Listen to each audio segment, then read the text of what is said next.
So, so there's this founder of a company there. It's called Saurabh, and he's sharing his thoughts here. He says if we try and replicate the culture of long hours in India, it may be maybe a little difficult to do this because of the infrastructure hurdles and the other issues that we have in India. Say, for example, parking, and you may have a lot of traffic and long distances and stuff, whereas transport infrastructure is not as great in San Francisco or Seattle, where people have beaches and countrysides and stuff.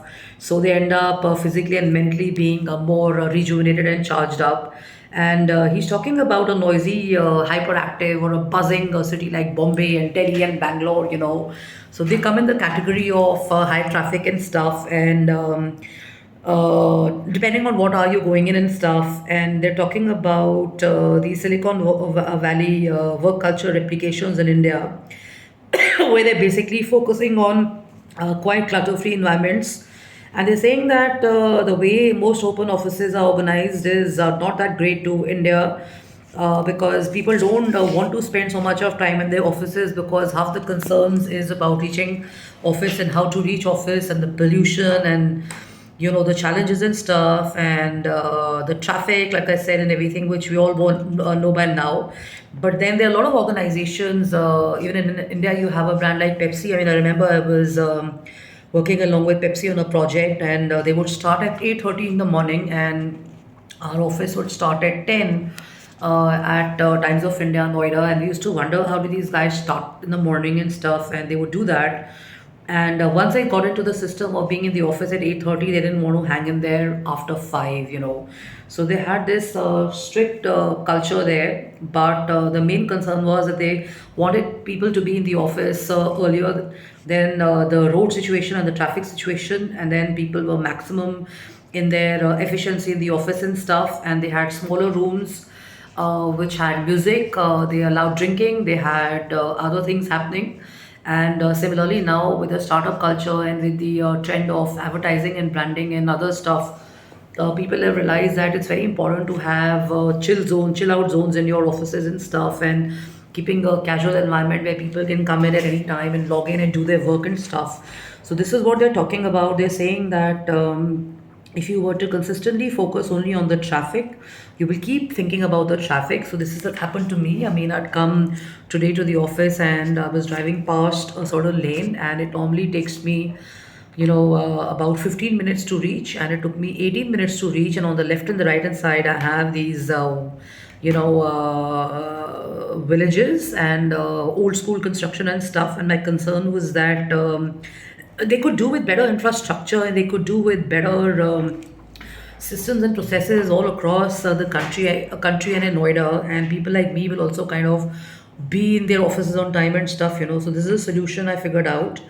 And this author is emphasizing that if you are going to be building a successful business or a culture where you want people to do hard work or smart work, or you want them to hang around there for a longer time, then you have to make the offices and the cultures extremely people friendly. You have to allow them to be the way they want to be. If you have certain people who prefer, like uh, areas where they have to do graphic designing, they're on the quieter side, give them a certain zone.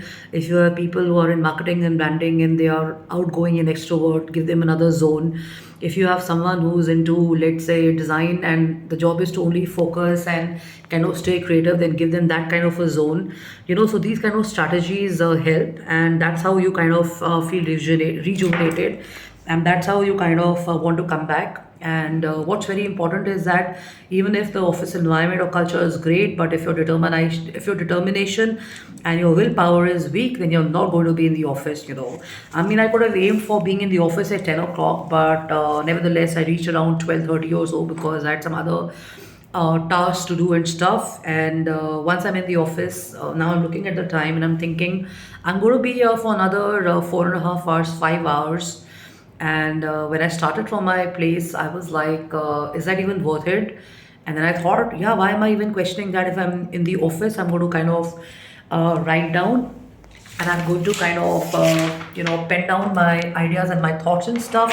it's going to be a download. So when I go back home, I know what I'm coming back to and stuff. And this is how it's going to keep me going and happening. And the best part is that when you're in an office zone, there are no doorbells happening. There are no, people walking in. There's nothing on, no distraction and anything of that sort happening. So being in an office definitely helps. So, the whole power, the whole concept of being in the office and being in your own spaces should not be undervalued. You have to be spending your time in the office, you have to do your work and stuff. So, go to an environment where you feel great and stuff, even if you get paid less, choose it because it's going to get you out of your comfort zone and stuff. You're going to start enjoying your work. And once you've recovered and once you kind of started building that tempo and stuff, from that particular office, you can always aim for another plan or being in another organization where you can even feel better, and that may be the ideal space. So office spaces do matter. लोग कहते हैं कि यार काम ज़्यादा ज़रूरी है, office space नहीं है, बट आई डोंट अग्री. जिस इन्वायरमेंट में और जहाँ पे आपको टाइम स्पेंड करना है, वहाँ का कल्चर, वहाँ का ऑफिस स्पेस और वहाँ का वाइब और वहाँ के लोग और वहाँ के जितने भी आपके प्रिविलेजेस हैं और जितने भी आपके पर्क्स हैं, like let's say coffee, chai or whatever, they have to be easily accessible and available, and that's how you're going to love your work and stuff. So, wishing everybody a great start to the week. I wanted to share these thoughts on the Silicon Valley concept.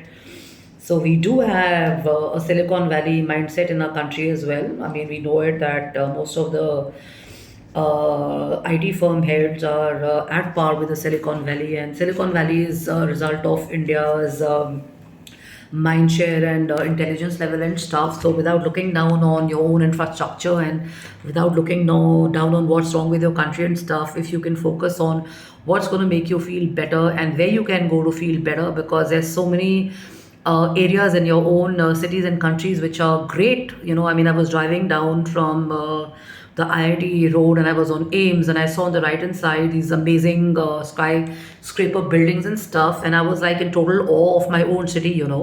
So rather than just looking at these little issues, persistent issues and stuff, if you can focus on the improvisation that's taking place, then that's going to take care of your mindset and stuff. So enjoy yourself, have a great day. Cheers on a lovely coffee, and to kind of get back to your creative self and to your intelligent self and stuff, you have to make it a habit to be in the office on time and stuff, and rest depend on the rest depend on the kind of work you do and stuff. So love and love, take care, have a blast, and enjoy yourself, and cheers on a lovely Monday morning. And you can write to me on justine@gmail.com. And thanks for your messages and your likes on social media. Please avoid tagging me on Instagram because I'm not a big fan of buying stories and mentions here and there, because I believe in more of work than on just building myself as a image or a brand or whatever. Hardcore work matters more any day. Okay, so love and love. Take care. Bye bye.